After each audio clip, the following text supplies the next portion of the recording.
basically, I've been thinking about maybe making some videos on my theory called cognitive reasoning theory. Why? Well, there's no good reason not to, I suppose, is the best reason to do so. Maybe it will enlighten you somehow or give you something to ponder, something that you've not considered before, and I think that's has some intrinsic value, right? So anyway, the whole idea behind this theory is, well, it kind of reduces what the human capacity is, as far as I can tell.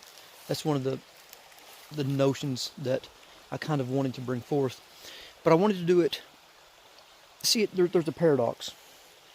I don't know how familiar you are with reductionism, but I wanted to do it, I wanted to have a reductionistic theory without being absurd. And I mean, essentially all of science is reductionistic, right? Because consider etiology, for example. The whole premise of etiology is cause. Well, reductionism essentially goes to something that approaches something that is properly basic, meaning something that is infinitesimally to the point that it can't be reduced anymore. That it's infinitesimal, I guess.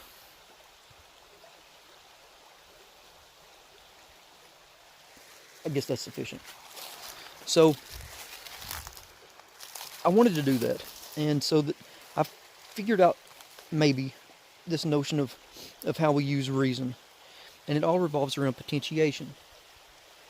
So what do I mean by potentiation? Generically speaking, think of the word potential, right? If I throw a, let's do this.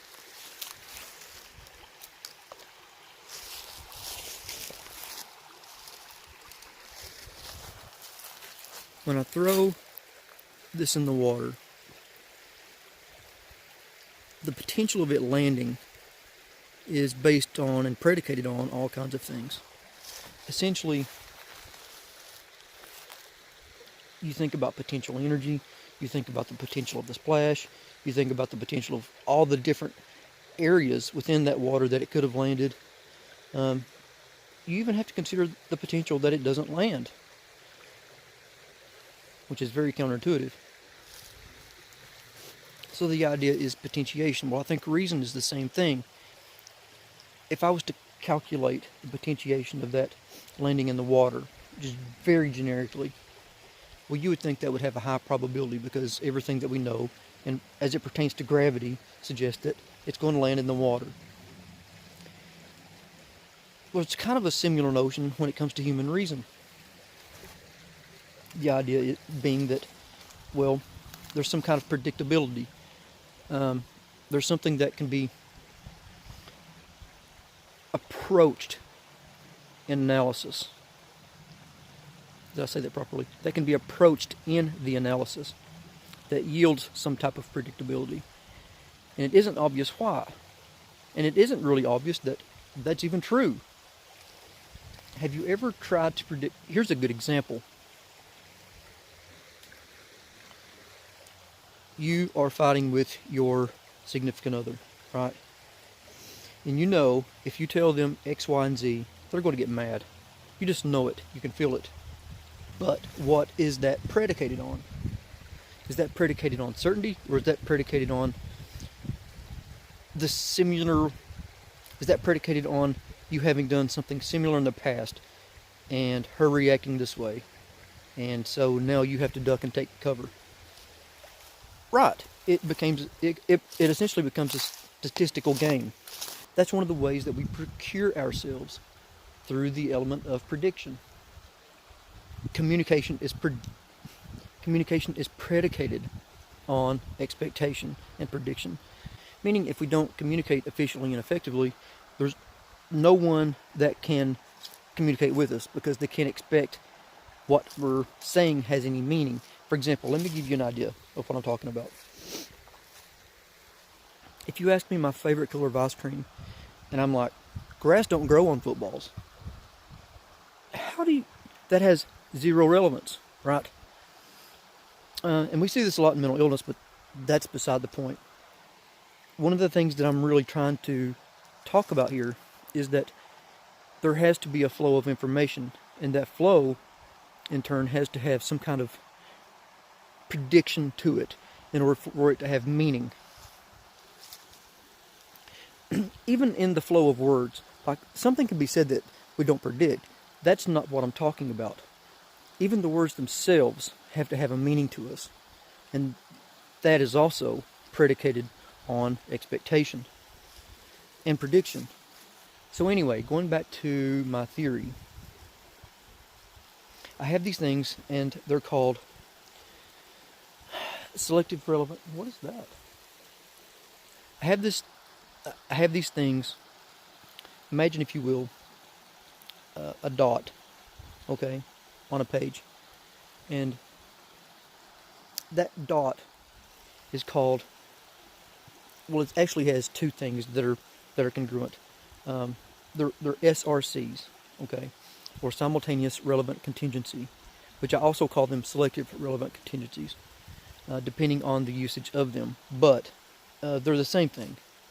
And what these things mean is that they can branch out, okay? And the dot itself represents a potentiation.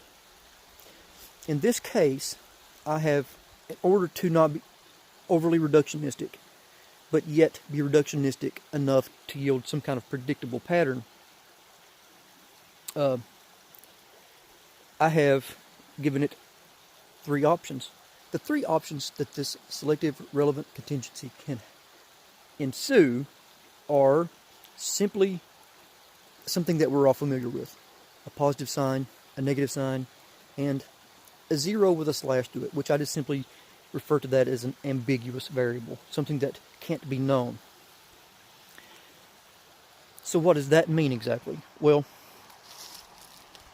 it means that there can be a pattern which substantiates predictability over time when these things connect up. So that dot that you have in your head, that you've imagined, that dot has three lines going away from it, to which at the end of those three lines also has a dot. Then each one of those dots has three lines, so on and so forth. And so you have this exponentiation of potentiation, and that within itself doesn't have any meaning. But if, under rules and guidelines that I've set forth within the theory, which, again, it's meaningless right now, over time there tends to be, well, a tendency, right? And it's set up on all these syllogisms like if and only if, and it has parameters. But the idea is that everyone on the planet, irrespective of age, gender, race, nationality, operate under these principles of potentiation. And we reason through these things, again, set forth under various presuppositions and parameters. And I will outline those suppositions and parameters in later videos. Going back to the positive, negative, and ambiguous variables one more time to clarify just a little bit, so that this, in wrapping up, it kind of does make sense. Really, really generically, but not intellectually honestly, here's what they mean. Positive, knowing something, let's say.